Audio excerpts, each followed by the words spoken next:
Good evening, everyone. Just a basic systems check. Are you able to see the screen and hear me clearly? Great. So, very warm welcome on behalf of Core HRIR team and Earth Transformational Services. A very warm welcome and thanks for sparing your time on a Saturday evening to attend this workshop. And just a quick point to be noted here is that Core HRIR is doing this workshop for the first time in collaboration with Earth Transformational Services. We'll just start off with a basic introduction before we go on to an experiential workshop. I would request everyone to be alert and just take in all the experiences and the knowledge that you gain from from Karina Jain. She is the person who would be running this workshop. She has she has a tremendous experience in running workshops on managing the emotions at workplace and in life and otherwise. So Krupa, if we could please go on to the next slide. Thank you so much. For the benefit of the people who are joining us for the first time, I would just take about 5 to 7 minutes to ensure that you understand what we are all about. So I'm Kashish, your host for today, and I'm a part of the Core HRIR group. The group was formed in January 2017, that is about a little more than 2 years ago. And the person leading this group is Veer Bharat, and we have taken multiple initiatives year after year, and within a short span of 2 years, we are currently running approximately 9 initiatives. So the vision of the group is basically to become a globally acclaimed platform for sharing HR knowledge and insights, building our learning blocks and knowledge boards and brainstorm, basically comprehend and develop universal industry best practices across all facets of HR. Our main intent was to become a community, to develop a community which would make a difference to the HR fraternity. We intend to be the strongest group of leaders, motivators who believe in fostering learning, nurturing long-term relationships, and remain connected selflessly for the sole purpose of making a difference.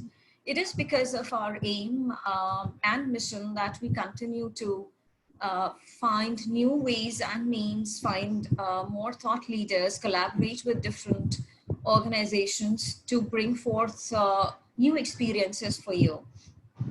Just a quick look at the initiatives that we have been running. So we started with WhatsApp group. The intent was basically to share the latest updates, best practices, seek solution to various HR issues. Thereafter, we started with Learning Weekend series, which is the one that you're attending right now. Until now, we had basically been doing mostly webinars. This is the first experiential workshop of its kind. One of our Learning Weekend series also involved having a panel discussion wherein we discussed the role of HR in business resumption post-COVID 2019. And during this current time of crisis, we intend to enrich your life, your professional horizon by getting more platforms like this for you. We also started with Career Center, which is basically, created for HR professionals. It is an AI-enabled tool which would connect recruiters and candidates across the world. And it is designed to automatically match the resumes to JDs. And the software that we are using is called Tobo. It is a fantastic software and has really made our life easier. We also started with our Chai Buddy series, and it is kind of our very own version of our HR conclave, where we get HR leaders and professionals to get together to brainstorm, share their experience and expertise wherein everyone meets and discusses issues pertaining to HR. During the Chai Buddy, we also collaborate and I would say, reward the budding HR professionals through a reward system which we have named as Shining HR Reward. And it's basically to help them showcase their contribution and achievement amongst the HR fraternity. We've also come up with Core Connect, wherein we invite views on trending topics, and the best insights are shared and published in the groups.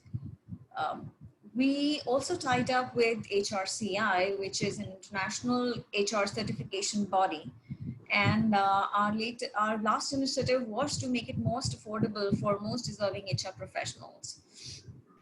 Now, our latest initiative is basically Core HRIR Research. That is what we've called it. And the aim of this group is to basically focus on future of work, impact on HR, developing future competencies for HR, BP and opportunities, etc. Now, a word of, I would say, a good news for HR professionals who wish to get a global level or international level HR certifications. The HRCI has actually done away with the requirement of having global experience.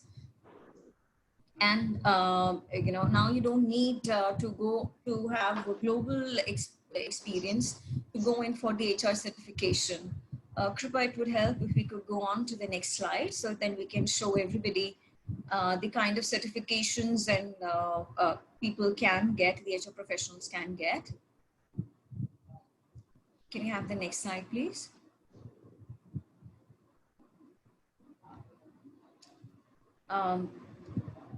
Yes, please. Yeah. Thank you so much, Kripa. So basically, HR certification, as most of you would know, it would really set you apart from the rest of the HR professionals globally. The certifications are really sought after, and now it has, HRCI has completely done away with the global experience requirement to allow us to experience and learn while engaging in cross-border HR practices. So on the screen, you can see the 4 HR certifications at different levels that you can go and get certified on. So it would be, I would really encourage everyone to probably just go ahead and take a look at the on the website, which is hrci.org, and decide how you can add value into your career going ahead, because in times to come, the role of HR is really set to evolve drastically. So why not to take this opportunity to prepare ourselves for a better career and better future. Please join me in welcoming our thought leader for today, who is Karina, and please join me in welcoming Karina. Welcome, Karina. And so we need to go on to the next slide, Kripa. Karina is with us. Karina, I am not able to hear. I'm not able to see you. Are you there? Yes, I'm there. Okay, great. So I'm sure the attendees would be happy to see you, and we are all honored to have you on board. So just a quick introduction for Karina. She is actually, so Kripa, we would need to move a little further ahead on the slide. Yes. So as I mentioned earlier, Karina Jain is the founder at Earth Transformational Services. She's founded this organization specifically for making a difference to HR in terms of the learning and development, sharing our learning and development experience. So she is the former learning and development head with Whirlpool India. She's worked with Edison and IBM. She has over 16 years experience as an organizational psychologist. So she's also an organizational development consultant, coach and facilitator. And she has, she's done multiple certifications, which includes Heal Your Life International Workshop Leader by Hay House, USA. She's also certified in Neuro-Linguistic Programming, which is really very helpful in transforming an individual's life. So Karina has also worked in many parts of the world, such as, of course, India, where she's born and brought up. She's traveled to US, Italy, Finland, Singapore, Hong Kong, China, Thailand, Sri Lanka, and much more. Just a few words about myself. As I said, you're aware of my name. I have more than 14 years of experience in working across mature as well as startup organizations. I've had a generalist profile almost throughout my career. My core areas being talent management, performance management, process formulation and implementation, and HRIS. I've primarily worked in IT, ITES, and professional services. And right now, last year I just founded an HR consulting firm called Score Vantage Solutions. So, Krupa, can we go on to the next slide, please? And I would request Karina to take over from here and get on to taking us through an experiential journey, a journey which would make a difference to all of us. Over to you, Karina. Thank you so much. Sure. Thank you so much, Kashish. Thank you for your generous, kind words. I'm really excited to be here to conduct this experiential workshop for all of you. Am I audible enough, or do I need to, switch off my video, etc., to make it clearer? Because in my last conversation that I had with a couple of people, I wasn't too clear. So am I audible? Clear? Yes, Karina, you're audible, and we all, I'm sure we can hear you pretty clearly, and the video is perfect. So we're good to go. Sure. Thank you. So thank you, all of you. So we chose this topic. So there's a particular reason we chose this topic, because the current situation that we are all in, the exceptional workplace circumstances today, which has bound us to our homes, is bringing forth an alternate way of working, and definitely an alternate attitude towards work. So the increased personal space and the absence of a physical workplace environment has all of us adjusting. I'm sure all of you would agree that adjustment usually demands a measured response while experiencing heightened emotions. And the interplay of emotions influence our responses, our realities, and decisions during these testing times. So in this participative workshop, a small session, I would say, we would explore our present emotional state, and it will also involve an understanding on how emotions impact our well-being, how can we manage our emotions or channelize our emotions a little better. Now, like I mentioned, and Kashish also shared, this will be an experiential session. And I would want all of you to please stay with me, participate wholeheartedly to understand the concept. But more than understanding, treat this as an hour of self-reflection and self-awareness, because this is more of a self-awareness workshop that I've created for all of you. So what I'm going to start with is, I'm going to narrate a story to all of you. And it is a story of all of you. So I would want all of you to keep yourselves at the center of the story. You are the hero of the story. And as I explain, as I go on with the story, please visualize with me what I'm trying to tell you. And this is a little longish story, will take me about 9.5, 10 minutes to complete it.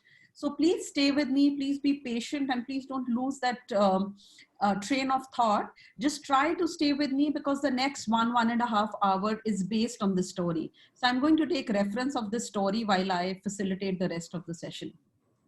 So I'm going to start narrating this story to you. I want all of you to just sit down in a relaxed way. If you're feeling any kind of tension, stress on your neck or your shoulders or your back, it'll be a good idea to just relax it. Just maybe you want to stretch it a little bit and just relax yourself as you sit. So just if you want to close your eyes, that'll be great. You just want to listen to my voice, that'll also be great, but just stay with me. So I want all of you to visualize that it's a beautiful morning and the sun is shining bright, and you wake up feeling very happy because you've been waiting for this day to happen. And after a gap of almost 5 years, you're going to meet the person you really love. And there's a strange excitement that surrounds you, and you feel you should look good. So after spending about an hour on dressing up, you look at yourself in the mirror and ask yourself, will I appeal to this person I love so much? And with all the excitement, all the happiness, you leave the house and you sit in your car and you start driving to the meeting place. And then you reach the meeting place, eagerly waiting for the person to arrive. And as you see the person walking up to you from a distance, you feel extremely joyful. There is a strange excitement, in you when you look at the person. Now, both of you look at each other, your heart is racing and you're smiling, and both of you start talking, making that conversation, admiring each other for hours together. I want all of you to think of one person, maybe who you are really excited to meet. Maybe it's been years and you really want to see that person. So after you meet the person, you're all excited, happy, sharing, talking, sharing your heart out. And after spending about beautiful 2 hours together, you realize that it is time to leave now. And as you're about to leave, you hear a loud laughter. And you turn around and you see a group of people sitting and laughing out loudly. And you're amazed. You're amazed because you see your childhood friends sitting and cracking jokes. In disbelief, you go up to them, filled with happiness due to this unexpected reunion. And you start laughing with them. And you share stories of your childhood and time spent together. You relive the old time stories and you're having a great time. And in all this talking and laughter, you didn't realize that the 2 hours have already passed. So you look at your watch and you realize you have another very important commitment to attend to. Not wanting to leave, but pressed on time, you leave after having a great time and start walking towards your car. But suddenly, you see a small child of about 5 years old crying. And as you go near the door of the car, you see the child is just sitting there and he seems to be in a lot of pain. His head is hurt very badly and he's bleeding profusely. So you just pick up the child and you rush him to a nearby hospital and you hug the child tight so that he feels safe as the doctors are examining him. And you try to find the child's parents. You look around, but you don't find them. So you leave the child at the hospital with the nurses and the doctor, and you go find the child's parents. So in about 5 minutes of running around, you find the child's parents. And your heart goes out to the poor parents, for they're very poor. They're wearing very old, tattered, torn clothes, and they seem to be very, very poor. So you give them some money for the child's treatment and you leave the hospital. Feeling sad, you don't feel like driving. So you leave your car at the hospital and start walking back. It is already around afternoon and the roads are pretty deserted. So after walking for about 300 meters, you see a group of men approaching you. And there are 6 of them and you're all alone. And you feel a chill run down your spine and your legs are start to shake when you see rods and knives in their hands. They surely look very dangerous. And now they start surrounding you from all sides. And you think to yourself, what are they going to do? Will they kill me? Will they rob me? Will they drag me to the nearby jungle? And you just fold your hands and say, God, please save me. And suddenly you realize that the child that you helped in the hospital was carrying a small toy gun in his hand. And while you were taking the child to the hospital, you had put the toy gun in your pocket. And now you are a little relieved because you have something that will help you. So you take out that toy gun from your pocket and you say with a lot of courage, you say with a loud noise, back off or I'll open your head. Now you point your gun at one of the goons and you say, drop your knives and guns, drop your knives and rods, or I'll open this guy's head. And now the goons start to feel scared and they run away. And now you're all alone on the road with a gun in your hand. What an eventful day, you say to yourself. And you continue to talk and you continue to walk. To your relief, you see a beautiful garden and it has a beautiful gate. And you enter the garden. And as you enter the garden, you see those beautiful butterflies and birds, the kinds you've never seen before.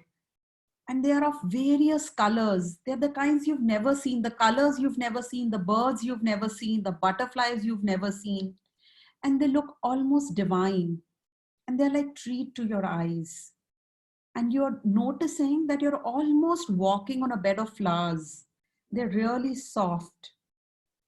But also, you feel there is some bad stench and your feet are getting a little jammed. So you look down and you find yourself stuck in garbage, rotten garbage, and it is stinking badly. Oh no, it's not garbage, it is also human and animal waste. There's a lot of human and animal waste. It's tons of shit, smelly and infested by flies. And you're stuck in the middle of it. And you try to move as fast as you can. And it's a horrible feeling, and you're not able to bear that shit getting stuck on your body, on your clothes, and the stench filling your breath. So you try to move faster by gathering your breath and strength. And thankfully, you're out of it. And then you just want to clean yourself. So you start looking for water, and thankfully, you see a river flowing nearby, and you rush towards the river and start to wash yourself. You want to clean each and every part of your body that got dirty by that garbage and shit. And what a relief. You're now all clean. You've cleaned yourself nicely, but you're very tired. You're very tired with all what has happened to you. So you just look around and there's a beautiful big tree. So you just take some rest and sit underneath the tree. What you see while you're sitting underneath the tree is there's also a beggar who's sitting there. The beggar looks at you and asks you for some money. So you tell the beggar you have none. Probably you've dropped some money at the park or while you're running, so you couldn't find your wallet. And the beggar keeps asking for money again and again. And you keep telling the beggar, you don't have your wallet, you don't have any money. But the beggar now gets angry at you and starts abusing and cursing you. You feel bad and ask the beggar to stop abusing you. And the beggar in a rage picks up a stone and throws at you. This was the last straw, and now your blood begins to boil. You're totally enraged and you just want to kill that beggar. And you get very angry and your face becomes red with anger and your eyes are bloodshot and your heart is racing. And you yell at the top of your voice and pick up a stone and throw at him. And you pick up another one till the beggar fully runs away from there. Totally, he's away from your sight. And you try to relax yourself, you try to calm yourself, and you try to rest yourself a little bit more. But now you really want to go back home. You've had a long day and a very eventful day. So you start walking back. And as you start walking back, you see a small house on the corner of the street. And something attracts you toward that house. And you approach the entrance and find that the door is open. And a very pleasant fragrance surrounds you. And the house seems to have a lot of positivity. There are bells, small tinkle bells, which make those pleasant sounds due to the slight blowing of the wind. And you feel relaxed now in the house. It is really soothing to be there in that small hut kind of house. And you feel you're surrounded by a lot of serenity and tranquility. And it's a beautiful feeling of being with yourself. So you just sit there with your eyes closed and just try and relax yourself in the beauty of that house. So I want all of you to just try and relax in that house. Take a few more deep breaths, and whenever you're ready, just open your eyes and bring your consciousness back to the room where you're sitting.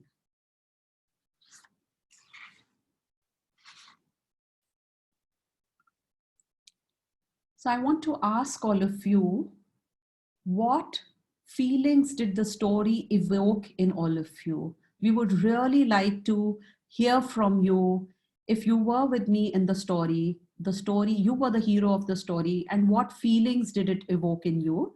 You may want to just put it on the chat window, or you may want to unmute, then you can also put it in the chat window. We will unmute you.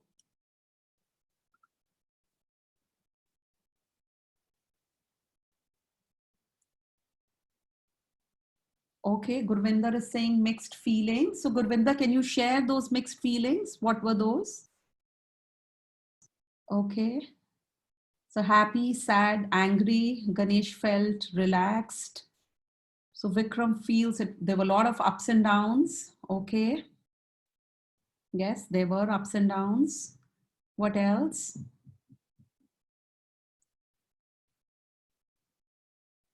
Okay. So Komal said it was happy. She felt happy to be back home. It was chaos to comfort. Okay. The end was good. Okay, so from inferno to beautiful drizzle, ups and downs. Okay, all is well that ends well. Great. So Shailesh felt happy. So there were emotions of anger. Emotions change over to other feelings to happy. Yes, absolutely. Great. So Rajesh felt there was joy, there was happiness. Wonderful, wonderful. So thank you all of you for sharing, your responses. Thank you. Yeah. So somebody said it was also difficult to switch from one feeling to another. Unexpected situations which were faced. It was pretty good with some adventures. And Veer has written, he felt the range of emotions which the story created. Great. That was the whole objective, Vic. Thank you. Great. So situational, multiple feelings, roller coaster of emotions. Great, great. Thank you all of you for sharing your thoughts. So what I tried to do through the story was I tried to make you experience, or I tried to evoke the emotions in you, and I tried to evoke 9 emotions in all of you. And the 9 emotions that I try to evoke in all of you are from the concept of Navrasas, which is, the concept from the ancient Indian aesthetic philosophy. And as per the Navrasa, as per the Natya Shastra, so Navrasas are from the Natya Shastra. If any one of you, knows about the dance form Kathakali and how the dancers, how the performers express their emotions through their expressions. So everything is through, all emotions are expressed through emotions. And as per the concept of Natya Shastra, they say that human beings have 9 emotions. If I talk about the Western philosophy, they talk about 5 emotions. However, in the Indian philosophy, we say we go through 9 emotions. And in the Natya Shastra language, it is called the Nav Rasas. So Nav stands for 9 and Rasas stand for the emotions. So Rasas are the emotions. And Rasas, each Rasa is a repository of energy which is drawn from our life force, from our life energy, which is also called prana in the Sanskrit language. And by unlocking this powerful energy and then mastering it, we can effectively achieve the emotional balance that we all strive to create, and also use this energy to realize our true potential. So I'm going to share the Navrasas with you. And, it is very important for all of us to get connected to our emotions, understand how feelings govern us, our behaviors and our actions. And Navrasas play a very important role in our journey of whole self-awareness.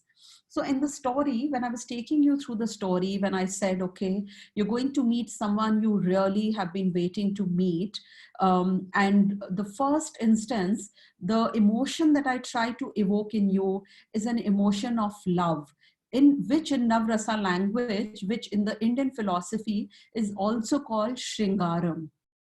So Shringaram or love, they say, is the ultimate rasa. It is the crown emotion that heals everything. And this is one rasa, this is one emotion that frees the ego and connects us to the ultimate love. Now, this love could be self-love, this love could be devotional love, this love could be my love for my family, my love for others. So whoever others are, so this emotion helps us connect with others. And this rasa can only be experienced when we appreciate beauty, the beauty of love, the beauty of Shringaram, and it itself, it connects us to the source of love. It is like almost like a creative play between the sun and the moon, or the Shiv and the Shakti, or the yin and the yang. So, and love is inherent in everything. So this is the first emotion that I wanted to evoke in all of you through the story when I said you're going to meet someone you haven't met in a long time. The second, where you were meeting your friends, the second emotion that I tried to evoke in all of you was the emotion of joy or hasyam. So we also call it hasyam in the Navrasa language. This is one emotion which connects us to a sense of humor through laughter, through happiness, through contentment. And when we laugh, it is very easy to slip into a no mind state, because the mind has been freed from its usual workload of thoughts, and we can simply be open, free and happy in that moment. So hasyam is a no mind state where you're totally devoid of anything, any thoughts, and it takes you to this blissful state of joy. The third emotion, when you meet the child, when you pick up the child, when when you help the poor parents, the third emotion that I try to evoke in you is the emotion of compassion. It is also called the emotion of karuna. Karuna in the Navrasas is when it's our ability to experience another person's, what they are going through, maybe their sadness, their empathy. Absolutely, Ganesh. It is about empathy. So empathy is more an offshoot of Karuna. So Karuna is all encompassing, and empathy is one aspect of Karuna. But yes, Karuna is a very, very important aspect of compassion. If one rasa, guys, if one rasa which connects us to the other is Karuna, it connects the whole universe, it connects all of us. And through compassion, we can deeply relate and honestly relate with each other. It is the bridge between me and the other person, and it helps us understand and empathize with each other. So when you pick up the child, you help the child, you see the parents, you do something for them. I try to evoke the emotion of compassion or karuna in all of you. The fourth part, when you leave the child and you start walking and you see the goons approaching you and they have the rods and knives in their hand, the emotion that I try to evoke in you is the emotion of bhayanakam, or the emotion of fear, as we say it in English.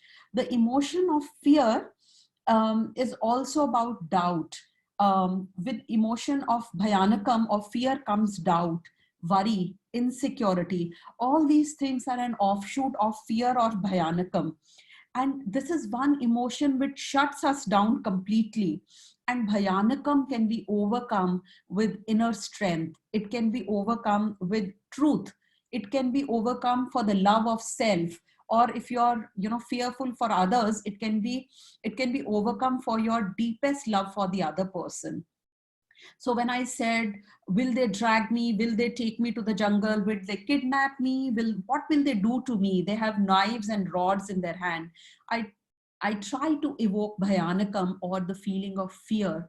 And then I told you that the child's toy gun was with you. So I was trying to give you some resource for inner strength through that.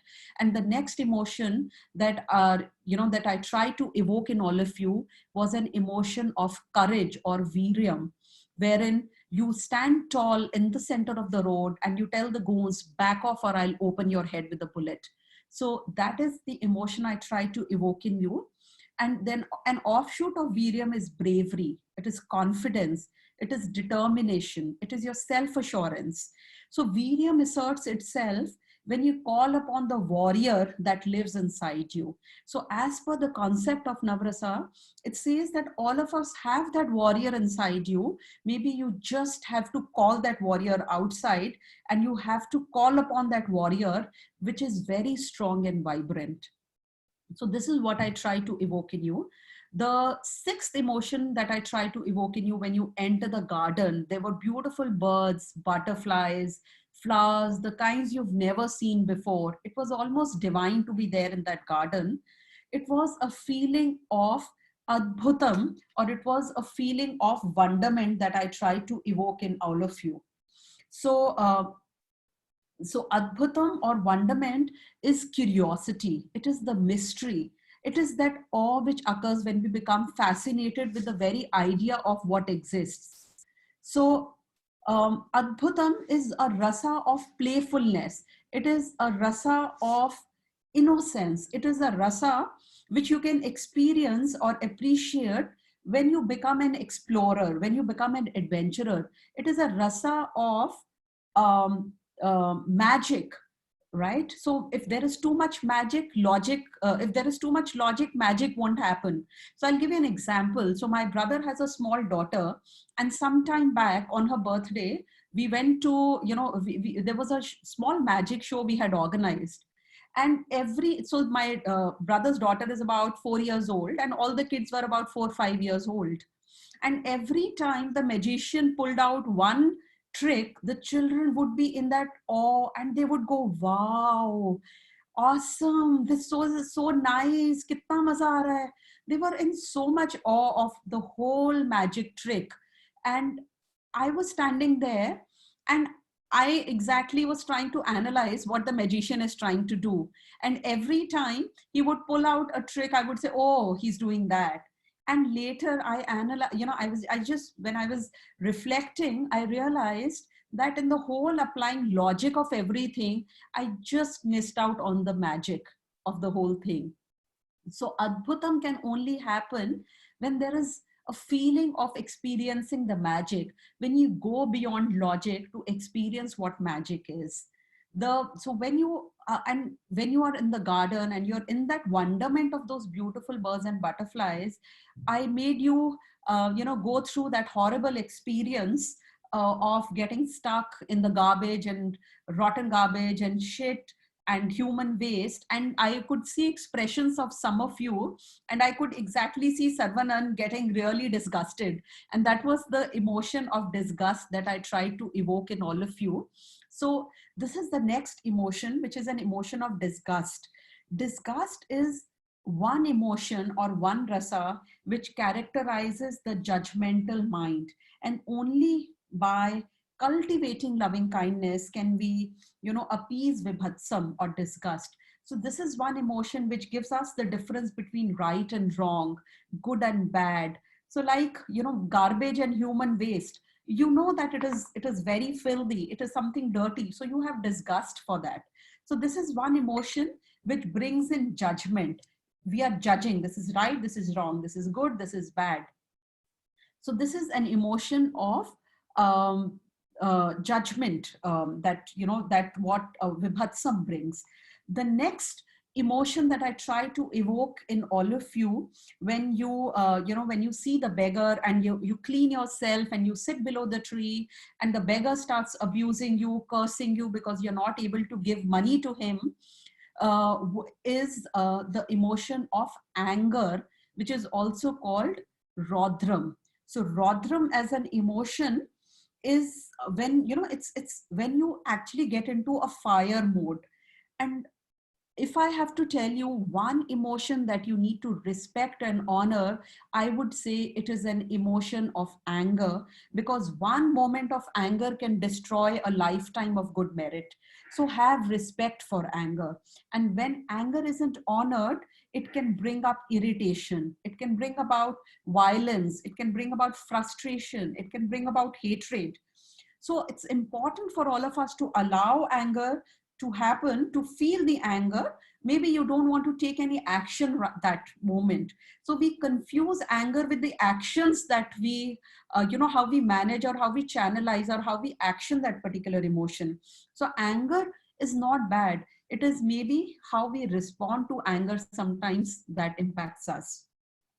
And after Rodram, when you're really tired and you just want to go back home, and on the corner of the street, you see a small hut kind of a house, and something attracts you, and you enter the house, and there was pleasant fragrance, and you just sat there with your eyes closed. I try to evoke the emotion of peace or shantam in all of you.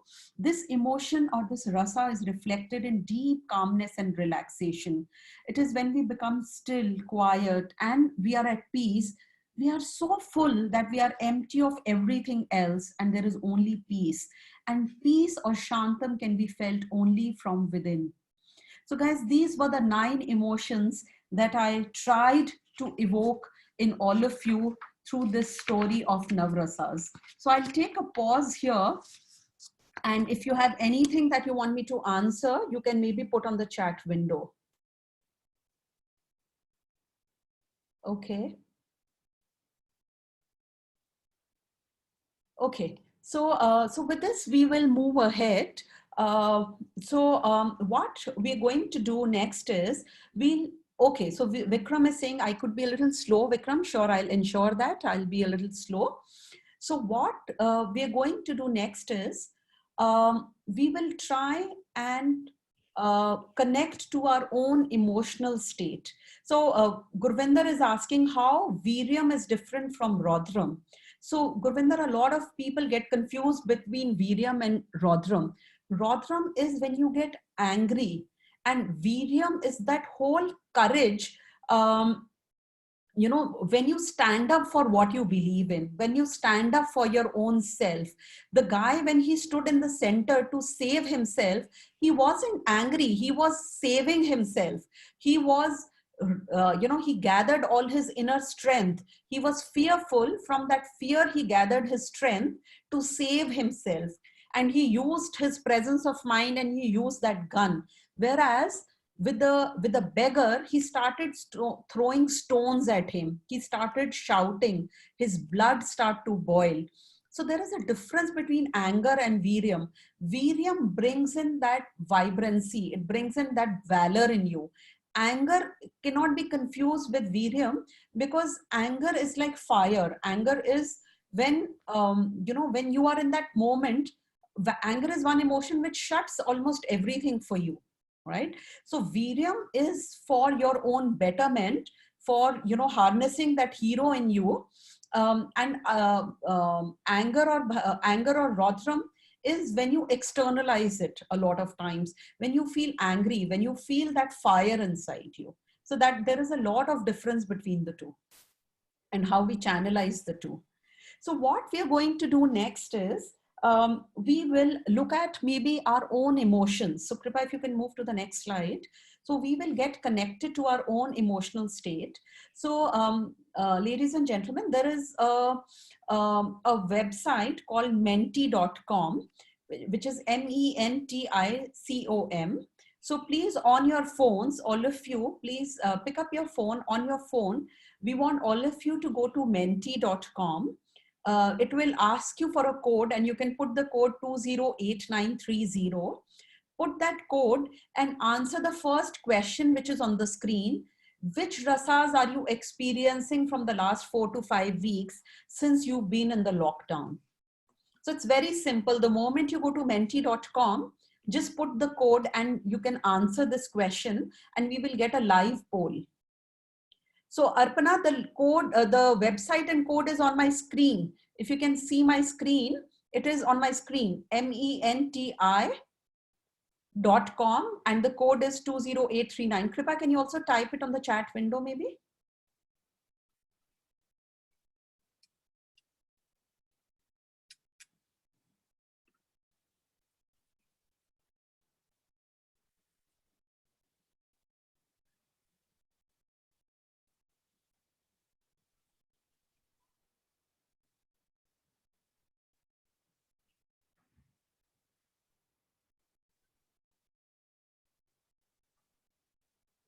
Code is 208930.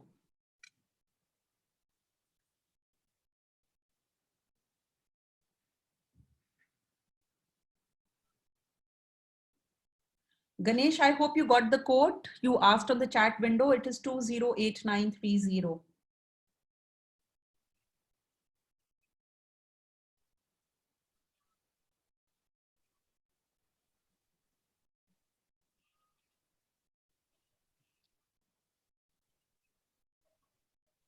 So I want all of you to focus on what you're experiencing from last 4 to 5 weeks, which is during the lockdown period. So Sonali just asked a question, what is the difference between disgust and anger? So Sonali, disgust is when you are judging something and it gives you that feeling of, that feeling of very strong judgment about a particular thing. Disgust can get converted into anger for sure, right? So anger and disgust are both quite strongly interrelated.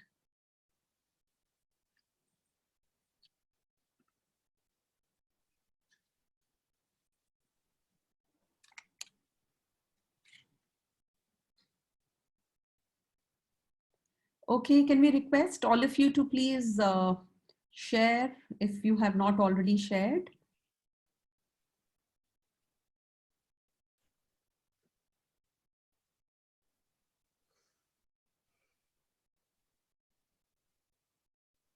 Okay, wonderful. So take 10 more seconds quickly, please. Whoever has not done, maybe we could quickly share our responses on menty.com.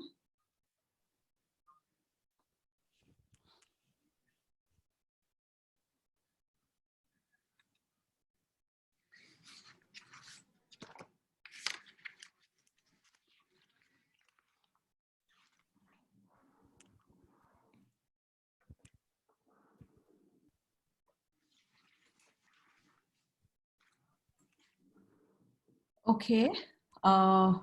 Okay, so most of you shared that you're feeling an emotion of fear.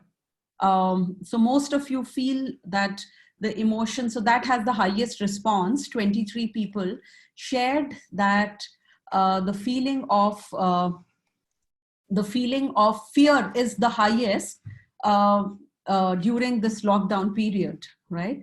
So, and of course, some of you mentioned the peace and love for family, and there is also anger. Most of you feel that 16 people feel there is also anger because of what will happen next. Absolutely, absolutely. So, very fair. There is another question which is on the, on my slide, which was there on my slide. Let's also do a comparison. What are the top 3 rasas you experience in your day-to-day life? So you can also, again on the menty.com, so there is also a next question that you can answer. So Kripa has displayed it for all of you, which is what are the top 3 rasas you experience in your day-to-day life? So we'll try and do a little bit of comparison once we get your responses on both. So can you all also answer the second question? You already answered the first one, but also please answer the second question.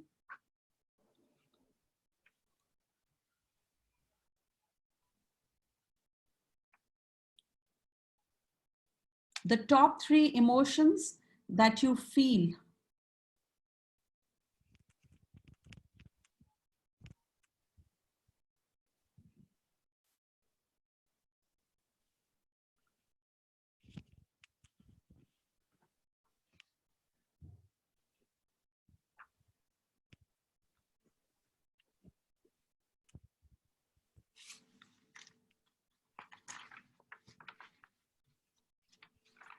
Okay, so 30 more seconds, guys. Can you please quickly respond?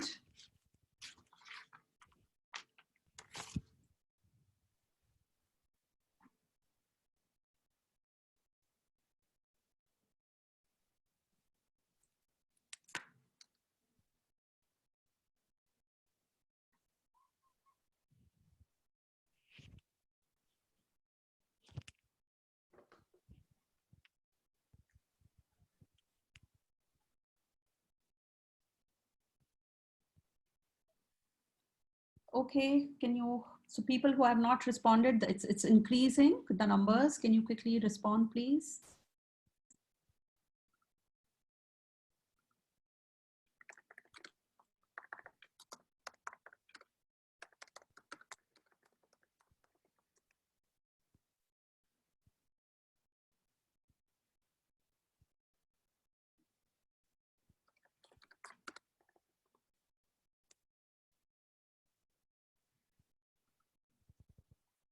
Okay, so if I have to look at, what is the difference, though some of you are still doing, you can continue to do, but I was just analyzing that in the first question in the lockdown, most of you responded anger and fear was at the top. And of course, love for family and peace was there because you're at home. And when I look at the scores now, the most, the primary emotion through which most of us operate is love. The second emotion through which we operate is fear. And the third emotion that we operate, out of is peace. Now, of course, there is some similarity and some difference between the two. Love, of course, I understand some of you have also put on the chat that love for the family, love for your work, maybe love for your own self, that you are staying at home. And, in general, also day-to-day life, besides lockdown, a lot of us operate out of fear, which is fair. We do that. I realize that I was doing exceptionally well in my, in my previous organizations, wherever I have worked, in my entire professional life. I realized I was doing very well. But when I got into my inner work and my self-awareness, I realized I was doing well because I was operating out of fear. And because the fear of missing out, fear of judgment maybe from others, or fear of not making it big for myself. However, when when I got more connected to my own self through my own self-awareness exercises, I realized that success is important for me, but maybe not at the cost of fear. And I tried my level best to replace my fear. I will not say I'm fully there, but that's what I tried. I tried to replace fear with love for my work, or compassion for my work, or the whole wonderment of the potential that exists, or the possibilities that I can explore. And it became so beautiful. The work didn't seem like work, because earlier, because I was operating out of fear, there was also a lot of feeling of burnout that I could experience. And when I started to operate more out of love and wonderment and compassion for my own self and for my work, I realized there is a lot of shantam that I experience as a result. So all emotions are important, but I think the most important thing is to be connected to our own emotions. So the next thing, so thank you, Kripa, you may want to go back to the main slides. So the next that I want to discuss with all of you is that so before I move to empowering and disabling rasas, I want to share some perspective on rasas. Rasas or emotions are neither good nor bad. They're neither right nor wrong. They're just feelings, and feelings exist. They are. Also, there is a difference between having an emotion and doing something or acting on that emotion. So, and none of the rasas last forever. No matter what you're feeling, another emotion will eventually take over, and that you will lose that particular rasa. Like right now, if suppose I'm operating out of rasa of compassion, I'm just giving you an example, or out of rasa of love, I'm sitting with my family and I can experience a lot of love and hasyam and joy. And suddenly, if I hear a big bang outside, and God forbid I see an accident outside, immediately the rasa of love and hasyam will be overtaken by maybe compassion, I hope nobody is hurt, or anger for if somebody is coming from the wrong side, immediately I will have anger. Why do people drive like this? Or disgust when there is too much judgment. Oh God, people just don't know how to drive, and the guy is driving rash. So immediately a next emotion takes over. So none of the rasas are permanent, and they don't last forever. The fourth thing, my perspective, and this is purely my perspective on the rasas and the research I have done over the years on emotions, is when a strong rasa comes, you do not necessarily have to act on that feeling. All you need to do is recognize the emotion, feel it, and maybe find your own way to cope up with it, because the rasas are also our defense mechanisms. They're also our important survival functions. So you cannot or should not try to get rid of any rasa, because they serve as very important survival functions. So work on the ones that cause severe reactions, and convert those reactions maybe into responses. Another thing that I wanted to share with you on the rasa is, do not judge yourself for having a strong emotion. All of us have strong emotions. They give us our survival functions. They give us our own defense mechanism. Be willing to accept your rasas as they arise and find what will work for you. How will it work for you? So this is some perspective on rasas. Kripa, if you can move to the next slide. There are, like I mentioned, all rasas are good. They are neither good nor bad, nor right, nor wrong. They're just feelings. But how we channelize certain rasas make those rasas empowering or disabling rasas. So Bhayanakam, which is fear, Raudram and Vibhatsam, the three rasas can have a very disabling impact if they're not channelized the right way. It is how we channelize the rasas that makes a difference. It is not the rasas themselves, which are disabling or enabling. Whereas if you look at Shringaram, Hasyam, Viryam, Adbhutam, Shantam, and Karuna, how we channelize them, they generally have a more empowering impact on us. However, all emotions need to be channelized in the most appropriate way as per your own context, as per the place that you are in right now, as per the importance of that relationship or that role. So no rasa, like I said, is good or bad, but how you channelize it. Let me give you a small example. So, how an empowering rasa could be a disabling rasa. Sometime back, just before the lockdown, I was, there's a park right outside my house, and a lot of us go to that park in the evening for a short walk or just do chit chat for socializing. And there's a neighbor who has a 7-year-old daughter, and she comes in that park every day with her daughter. So I noticed a pattern in that friend of mine. Every time her daughter, who's about 7-8 years old, she would have a fight with another child, this friend of mine would pick up her child and take her back home saying, oh, I will play with you at home, and I will play with you, don't cry, etc. So she would, or even if the child is not crying, she would just pick up the child and take her back home. So I noticed this pattern 3-4 times, and something in me said that I need to talk to her.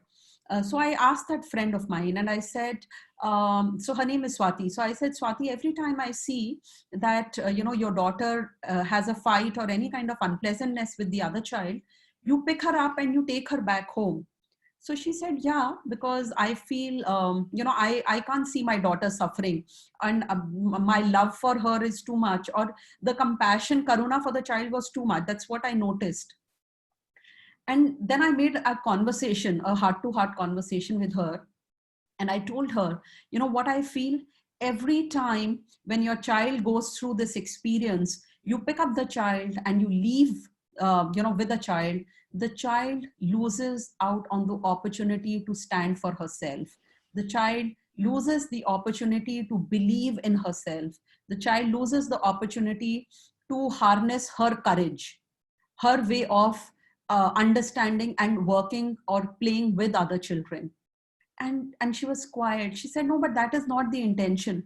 I said, she will not know how to believe in herself. She will not know how to stand up for what she believes in, and she will not harness the courage. She will never call the warrior from her, from the warrior that lives inside her. So, this example I'm sharing, and this happened recently, maybe about 2 months back. This is now love and karuna is an empowering emotion, but how she channelized it made that whole empowering experience into a disabling rasa. Thank you. So some of you are typing, it's a good example. So I take it as a compliment and I would thank you for that. Another example that I would want to give for disabling rasa, how if not, how if channelized the right way could be empowering.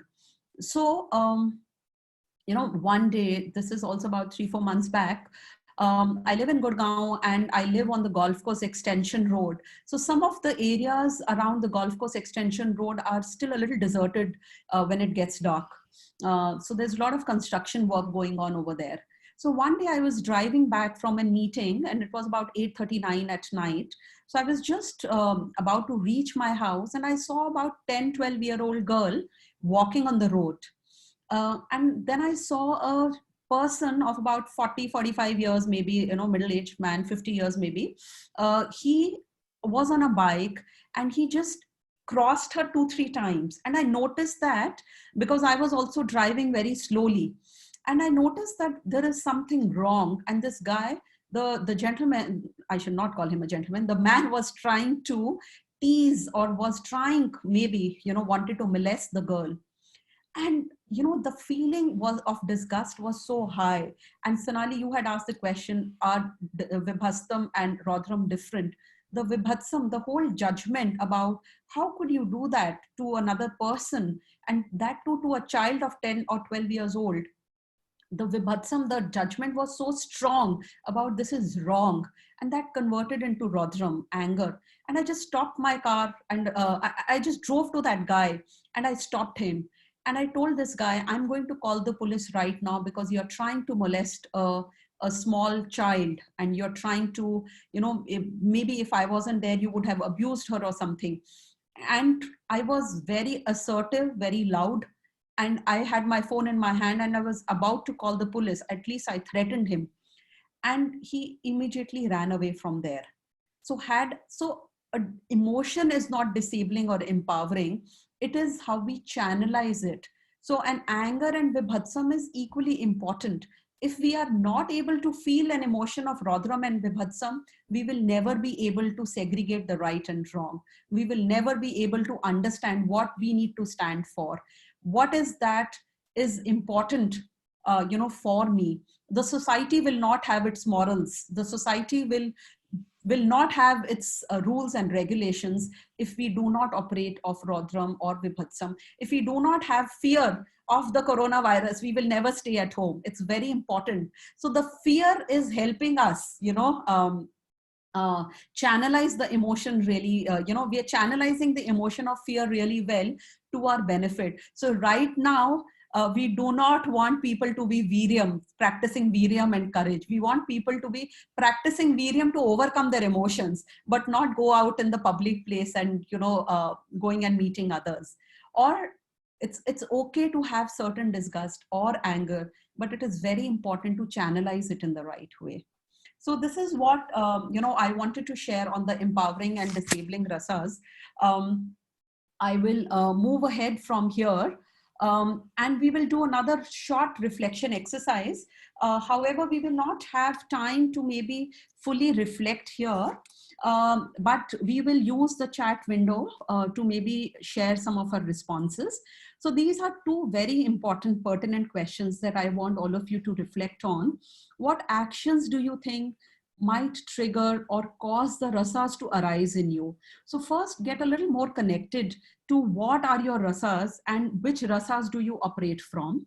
So this is food for thought, and maybe you want to reflect on these questions even later. But right now also I would want that if we can give about 5 minutes to this will be great.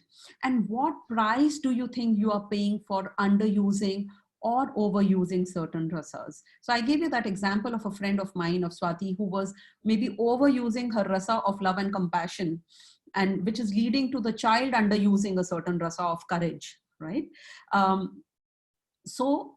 These are two questions. I want all of you to take 2 to 3 minutes. If you have your notepad and a pen with you, it'll be a great idea for you to write down these questions and maybe take another 3-4 minutes to reflect.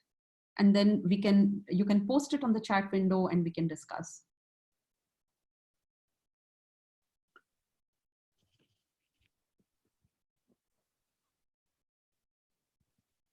So Praveen asked me, how can we overcome fear, anger, and disgust? So Praveen, there is no right or wrong or sure shot answer to it. But what I feel, how can we overcome? I will only share from my experience because I was a very fearful person myself. I will say I'm not fearful now, but I'm still at least 70-80% better than what I was before, right? It is very important to connect. First, understand from where is the fear, anger, and disgust coming from? What are my very strong judgments that are leading for disgust? What triggers my emotion of anger? What am I really fearful of? And the two questions that I put on the screen can maybe help you answer. And few days back, I was doing a similar kind of a session for one of the universities, and one of the professors asked me, can you recommend me some books on emotions?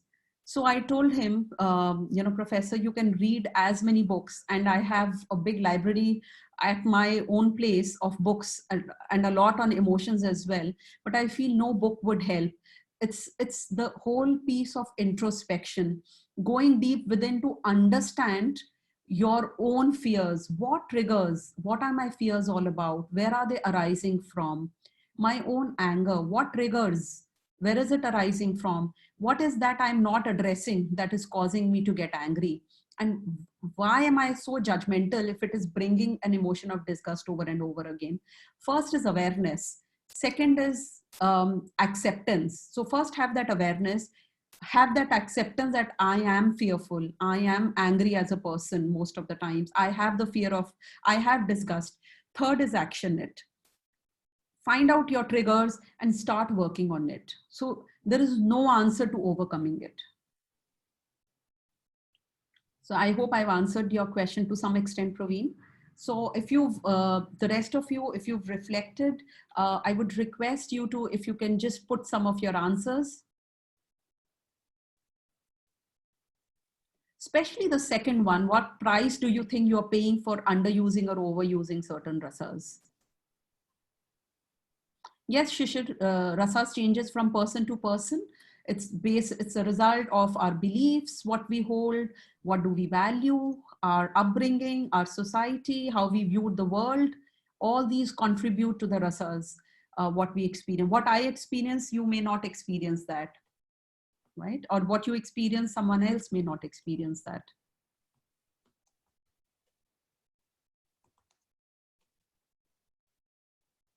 Okay, I can see some interesting answers. Unable to do things done as per my plans. Okay, thank you, Praveen.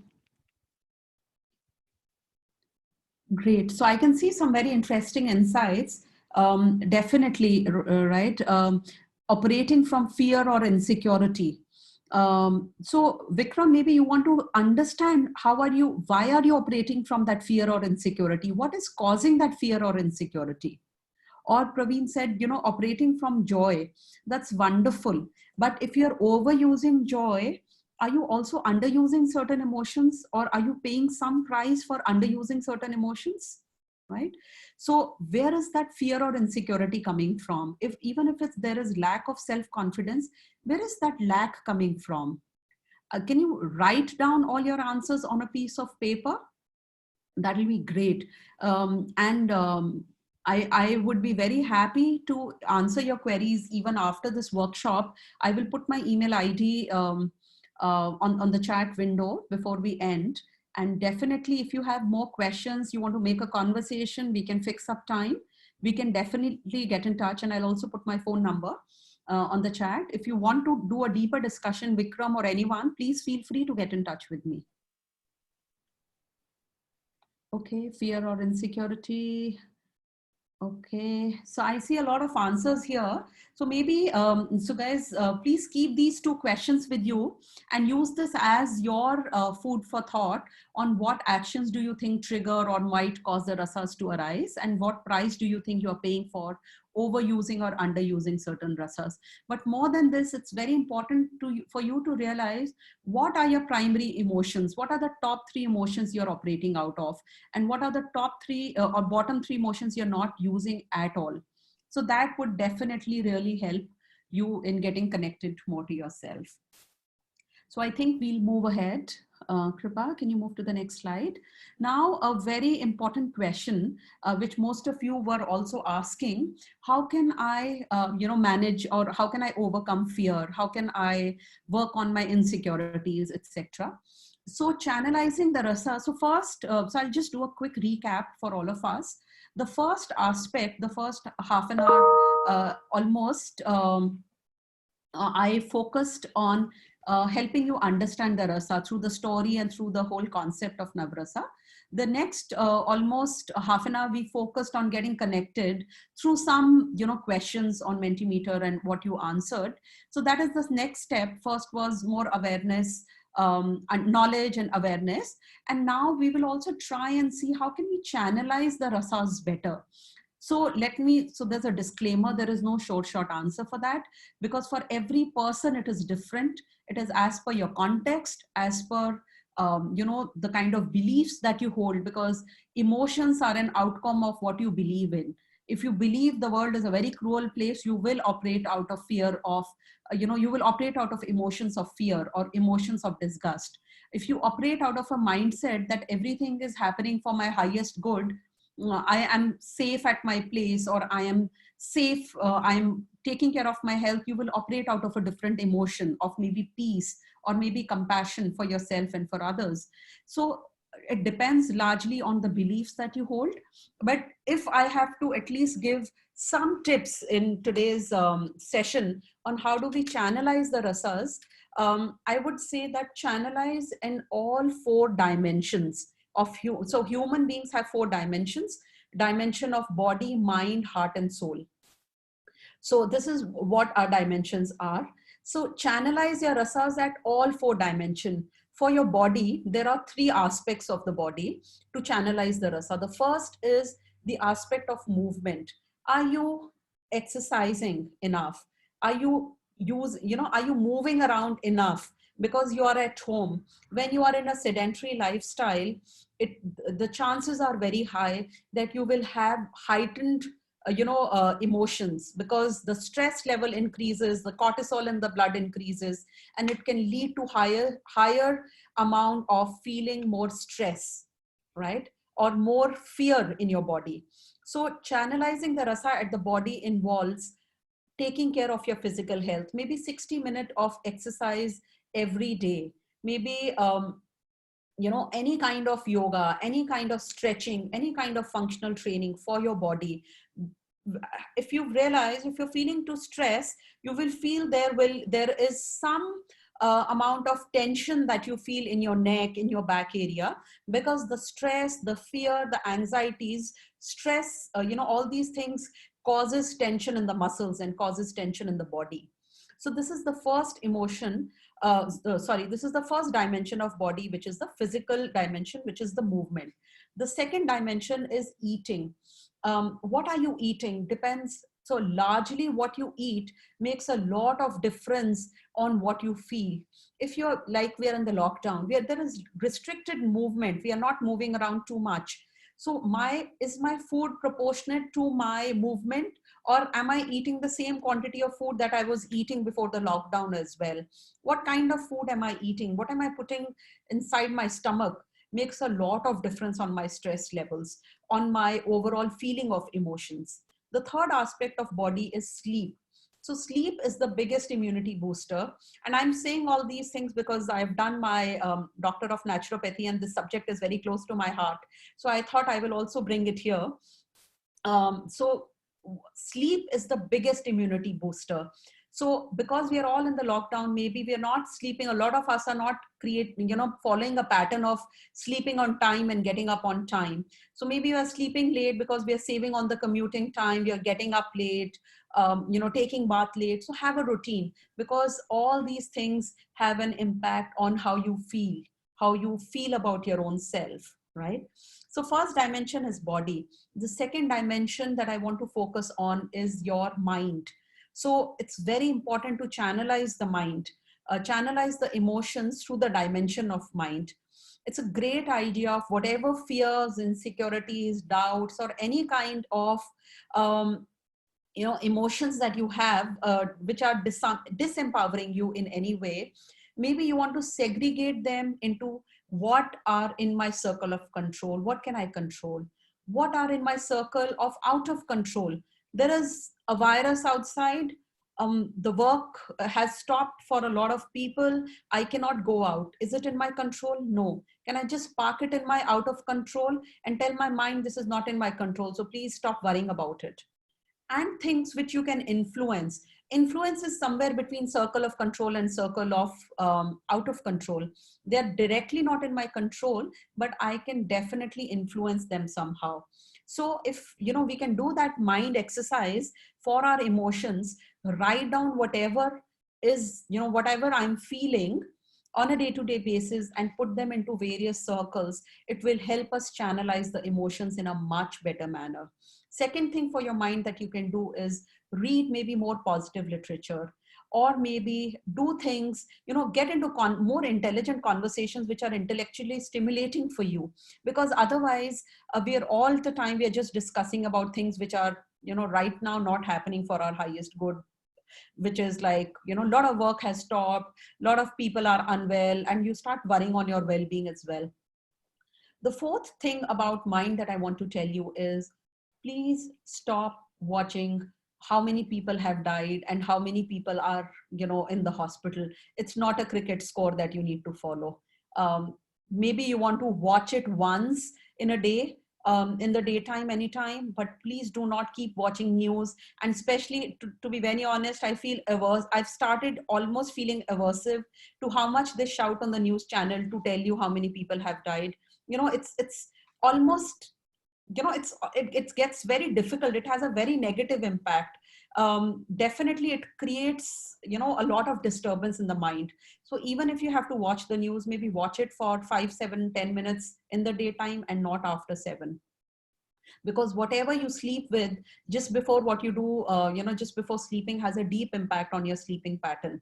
So this is how you can channelize your rasas at the mind level.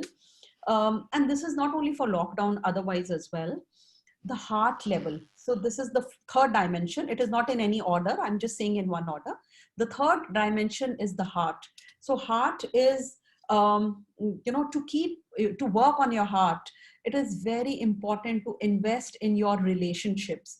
And some of you mentioned that this lockdown is giving us an emotion, an opportunity to stay with the family, and you're able to harness your love and your relationship because you're at home and everybody is home.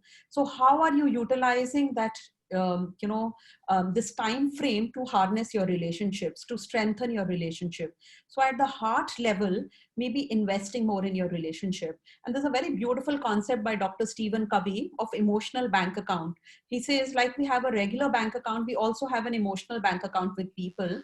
So make more deposits. This is your time when you can make more deposits and make less withdrawals, so that your emotional bank account is very high with people, right? And he gives a very beautiful tip of 5:1. For every withdrawal that you make, ensure there are 5 deposits. So deposits are, playing a game together, making heart-to-heart conversation, doing small things for each other. And withdrawals could be lies, withdrawal could be shouting, withdrawal could be, taking out your anger on others, etc. So maybe this is your time to focus on the heart through relationships, talking to people, doing something that makes you happy is how you channelize the rasas at the heart dimension. At the soul dimension, the fourth dimension, soul is, related to soul is anything that relaxes you deeply, anything that takes you to the emotion of shantam or peace. is at the soul level. So maybe, you know, some meditative exercise, some meditation, some relaxation exercises, or if you like to sing, just sing. If you like to dance, or and you like to play an instrument. So in the morning, I was talking to one of one of senior leaders of a company, and he says, for me, soul connect is when I'm playing my harmonium and I'm singing. So since he was a child, he used to play harmonium. He said that gives me ultimate happiness. So I said, that's your soul level activity, right? Or maybe listening to some soft music just before you sleep. So these are some powerful exercises or some powerful ways to channelize the rasas at the soul level. So of course, it is very important to understand. So first, getting connected to the rasas, understanding the rasas, going a little more deeper to understand what am I experiencing, what am I not experiencing, how am I, the next is, how am I right now channelizing? Am I overusing? Am I underusing? If I'm channelizing, how am I channelizing? And what impact does it have on my body, mind, heart, and soul? So before even you move to these 4 dimensions of channelizing, it is very important to understand what is the kind of impact it has on my 4 dimensions, right? For some people, they feel a lot of lower back pain, or they feel of pain in their shoulders.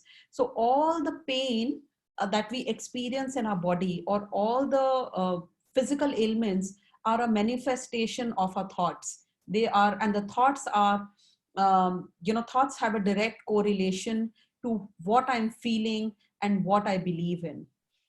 So it's time to understand at the physical level what problems. If I'm facing high blood pressure, what am I not channelizing right? So high blood pressure is due to pent up anger. It was also due to pent up disgust, and over a period of time leads to high blood pressure.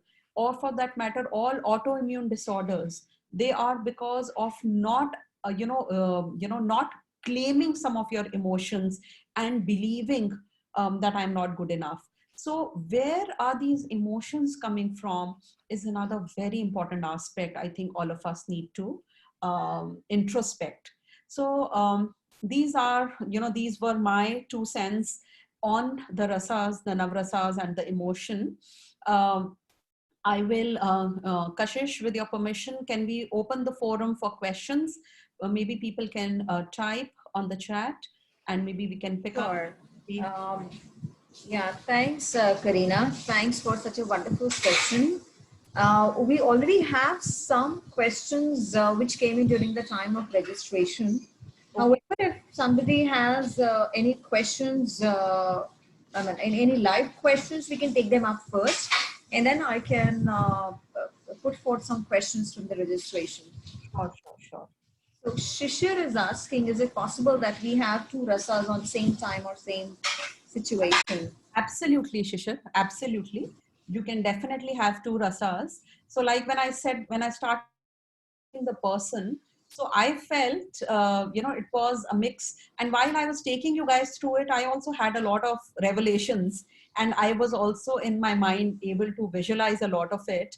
And I felt, happy and love at the same time. So definitely can have more than 2 emotions. Okay, so Vikram is saying he wants his wife to attend the session, and it was a good session. Sure, Vikram. Great. How to channelize the rasas at workplace? So Vikram, I would say workplace or without workplace, rasas would remain the same. Sometimes we feel that, I'm different at work and I'm different at home. It is how we are channelizing, it is different, but the emotions remain the same, right? So the primary emotions from which we operate remains the same. So it's very important for us to get connected, because workplace is also there is no, so what I say that there is no work life and personal life. Work life is also my life, so there is only one life. So how you channelize the rasas as a person is important, except for, instead of looking at it from a workplace or a personal life. Okay, so at times, Manisha is saying, at times we fail to practice. How do we do this? So Manisha, it is a continuous process. It is like, you eat your breakfast in the morning and you are full, and if somebody asks you to eat another meal at the same time, you would say, are you out of your mind? I've just had a full meal. I'm too full. I can't eat. But around 1:32, you will probably start feeling hungry again, you know, if you've had your breakfast at 9. So same way, we have to continuously renew ourselves. We have to continuously channelize all the rasas, the inherent beliefs that are leading to those rasas. So it's a continuous practice. And you have to keep it at your consciousness.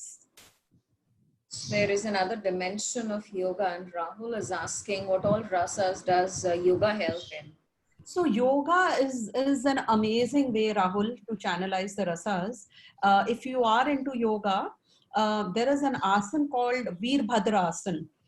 If you've done the Veerbhadrasana, so it is done with one foot at the back, one in the front, and you know, like a warrior you stand. You know, it is also called Arjuna's pose.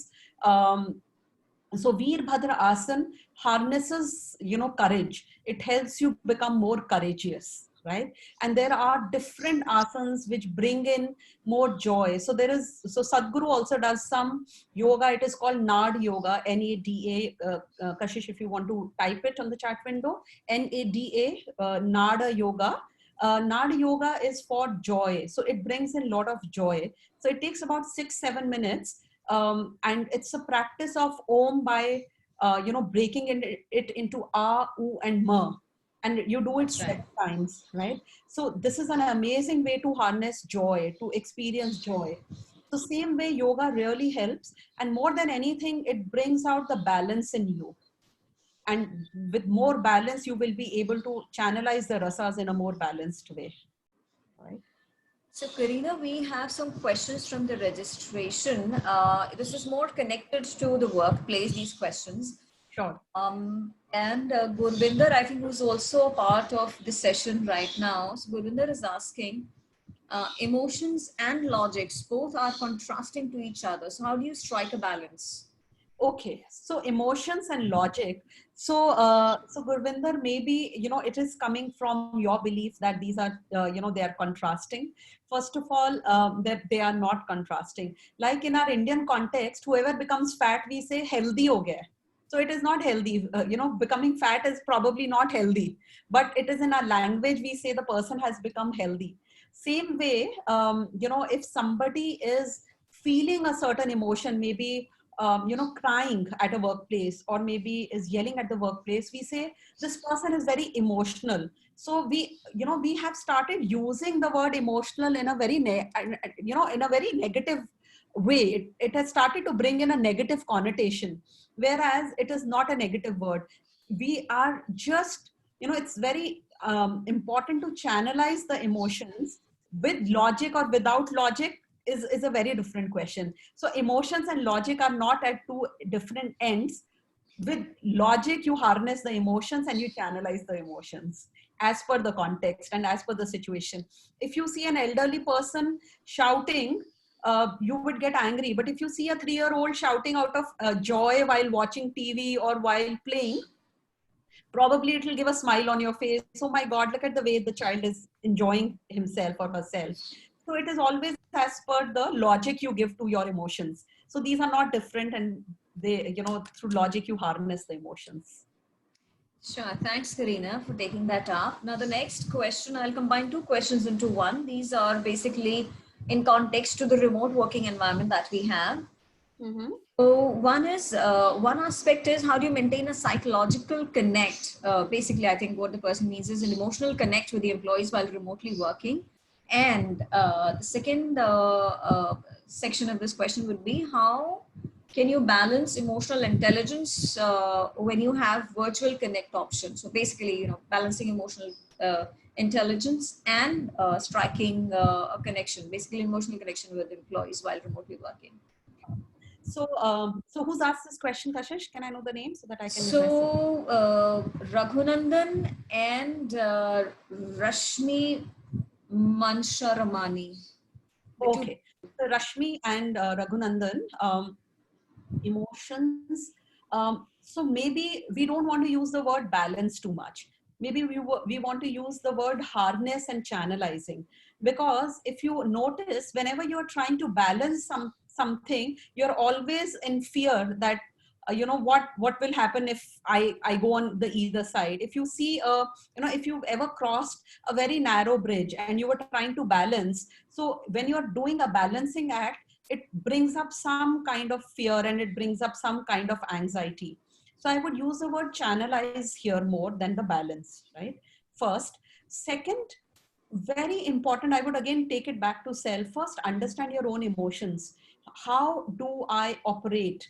How am I, what triggers my emotions? And understand that all of us have different ways of channelizing emotions or managing our emotions. And it is coming from our upbringing. It is coming from our environment, from our ecosystem. So employees or at home or neighbors or friends, it necessarily, you don't have to bucketize them into workplace or non-workplace. It is about valuing differences. It is about understanding that how I channelize a particular emotion, the other person may not be able to channelize it in that way. So maybe first getting connected to your own emotion and making an open conversation with the person and creating that safety net for your team members where they can easily come and, effortlessly come and express themselves and share what they're feeling will definitely, help in maintaining that emotional intelligence or emotional balance. So that's what comes to my mind. Thanks, Karina. So I think the last one that we can take up is, it's again very, very similar to the questions that we've taken up just now. How to manage emotions of employees in COVID-19. So, emotions, mixed set of emotions amongst the fear in COVID-19. Sure. Right now, definitely there are more. So we've seen a live poll for our own selves as well, that right now the fear and the anger is higher than when pre-COVID it was more love and peace, and of course fear was there, but it was more love and peace and fear. So here it was more fear and anger.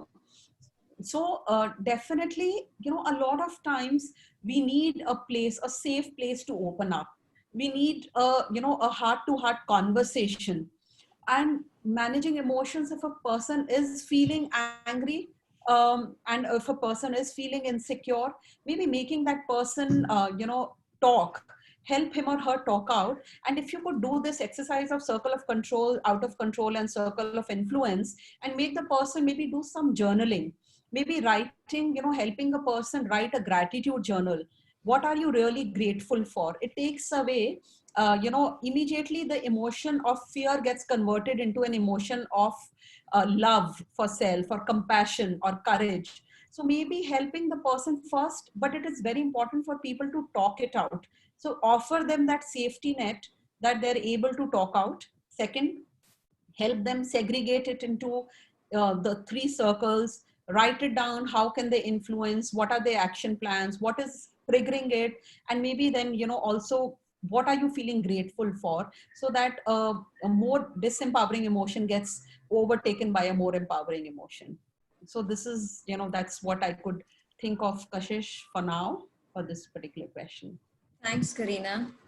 Thank you so much for taking up all the questions, and I'm sure everyone's taken a lot of learnings from the session.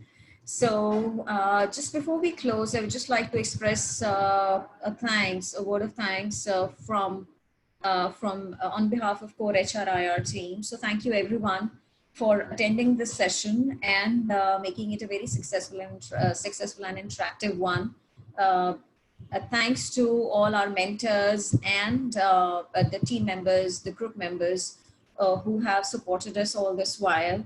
Special thanks to Karina and Krupa, who have taken out time and who have honored us to share such beautiful insights and enrich the lives of people during COVID-19. I'm sure it will be one of the sessions to remember.